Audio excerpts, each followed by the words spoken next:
سلطان نور الدین زنگی عشاء کی نماز پڑھ کر سوئے کہ اچانک اٹھ بیٹھے اور نم آنکھوں سے فرمایا، میرے ہوتے ہوئے میرے آقا میرے نبی صلی اللہ علیہ وسلم کو کون ستا رہا ہے؟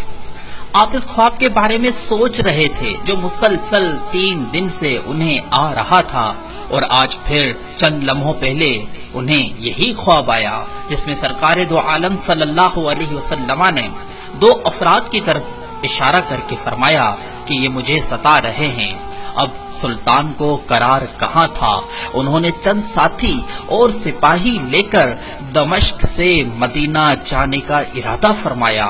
اس وقت دمشق سے مدینہ کا راستہ 20 سے 25 دن کا تھا، مگر آپ نے بغیر آرام کیے یہ راستہ 16 دن میں طے کیا۔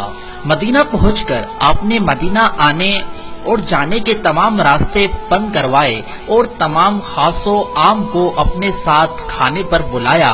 اب لوگ آ رہے تھے اور جا رہے تھے۔ سلطان ان 2 چہروں کی تلاش میں تھا۔ آپ ہر چہرہ دیکھتے مگر آپ کو وہ چہرے نظر نہ آئے۔ اب سلطان کو فکر لاحق ہوئی اور آپ نے مدینے کے حاکم سے فرمایا کہ کیا کوئی ایسا ہے جو اس دعوت میں شریک نہیں؟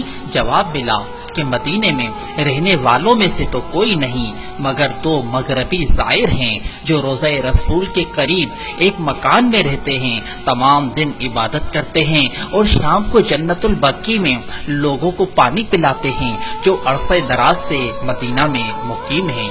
سلطان نور الدین زنگی نے ان 2 شخصوں سے ملنے کی خواہش ظاہر کی۔ دونوں زائر بظاہر بہت عبادت گزار لگتے تھے۔ ان کے گھر میں تھا ہی کیا، ایک چٹائی اور 2-4 ضرورت کی اشیاء کہ یکدم جب سلطان ان کے گھر پہ گیا تو چٹائی کے نیچے کا فرش لرزتا محسوس ہوا۔ آپ نے چٹائی ہٹا کر دیکھا تو وہاں ایک سرنگ تھی۔ سلطان نے اپنے سپاہی کو سرنگ میں اترنے کا حکم دیا۔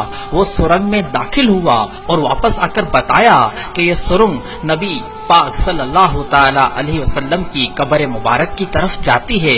یہ سن کر سلطان کے چہرے پر غیظ و غضب کی کیفیت طاری ہو گئی۔ آپ نے دونوں زائرین سے پوچھا کہ سچ بتاؤ تم کون ہو؟ حیل و حجت کے بعد انہوں نے بتایا کہ وہ نصرانی ہیں اور وہ اپنی قوم کی طرف سے تمہارے پیغمبر کے جسم اقدس کو چوری کرنے پر مامور کیے گئے ہیں۔ سلطان یہ سن کر رونے لگا۔ اسی وقت ان دونوں کی گردنیں اڑا دی گئیں۔ سلطان روتے جاتے اور فرماتے کہ میرا نصیب کہ پوری دنیا میں سے اس خدمت کے لیے اس غلام کو چنا گیا۔ اس ناپاک سازش کے بعد ضروری تھا کہ ایسی تمام سازشوں کا ہمیشہ کے لیے خاتمہ کیا جائے۔ سلطان نے معمار بلائے اور قبر اقدس کی چاروں طرف خندق کھودنے کا حکم دیا، یہاں تک کہ پانی نکل آیا۔